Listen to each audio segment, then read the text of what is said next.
Pakistan's elite special forces unit, the Special Service Group or SSG, has been listed as the best special forces group ahead of units such as US Navy SEALs and the British Special Air Service Group.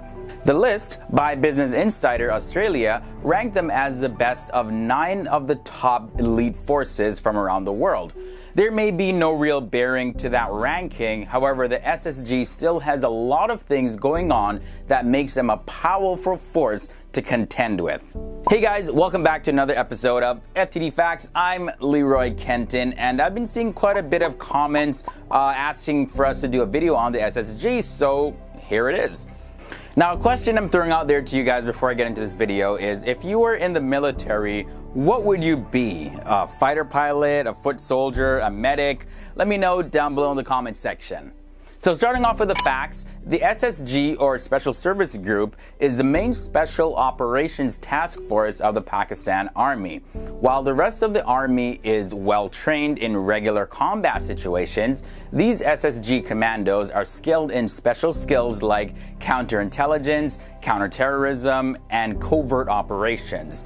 Its headquarters is at the Tarbila Cantonment, located in Haripur district of Pakistan. The SSG is headed by a major general and divided into 8 battalions. Each battalion has around 700 men in 4 companies, with each company split into platoons and then into 10-man teams. Each battalion is commanded by a lieutenant colonel. Now, in terms of recruiting now, the earlier thought process of hiring recruits was to spend as little time training them as possible.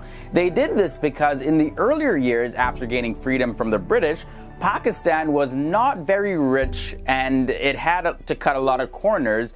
And the SSG was first called the 19th Baloch when it was created in 1956 after combining the 7th and 10th Baloch Regiment and the 312 Garrison Company.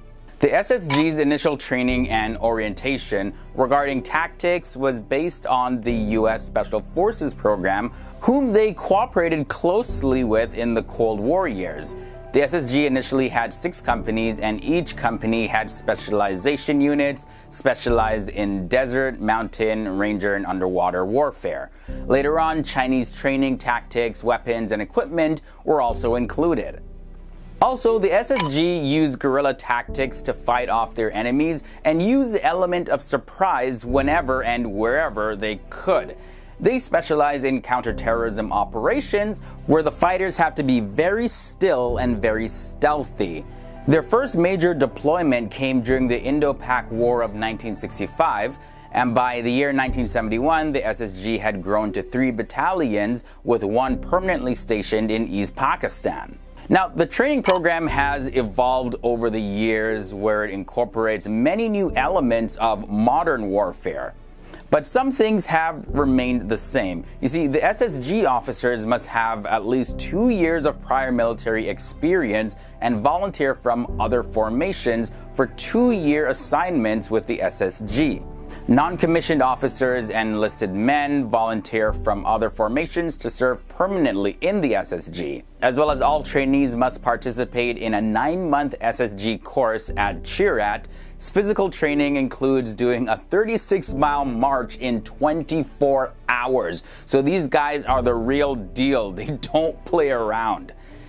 Training with the same people and the same instructors can get pretty tedious and also put you in the danger of being obsolete, since the rest of the world is moving in new ways of training. So it's super important that soldiers interact with other countries and their ways of training.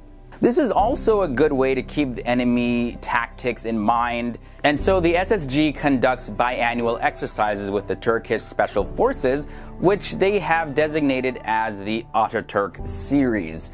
During the 1980s into the 1990s, the SSG held many similar training exercises with the US Special Forces also. Okay, so the SSG Navy was actually created after the SSG Army. After the Indo-Pakistani War in 1965, the Pakistan Navy, under the advice of the US Navy, decided to create its own Special Warfare Unit, the SSG-N, in 1966. By 1967, the United States had finally lifted its embargo on Pakistan, therefore allowing the United States Navy SEALs to provide their training and operational techniques to the SSG Navy. Moving on now, the current SSG Navy headquarters are in Karachi, Sindh in Pakistan. They were modeled after the American Navy SEALs and the British Special Boat Services because the US SEALs have supervised their training. Their training for the SSG Navy is one of the toughest training programs in the world. Hey guys, hear this. The dropout rate for the SSG Navy classes is 80 to 90%. So there you have it, guys. That was some insight on the SSG. Hope you guys really learned something. They're a pretty fascinating group. Hope you guys learned something new, and by no means is this all the facts that there is to know about them. We also did a video on the ISI in Pakistan, so you can check that video down as well. We've also done the military power of Pakistan. We've done a lot of videos about Pakistan. I'll have the link to some of them down below, so check them out, guys. If you enjoy these videos, give them a thumbs up, and don't forget, guys, you can also follow me on Instagram to keep up to date with everything that we do when we're not making videos on YouTube. And don't forget to leave your requests for any future videos down below in the comments section.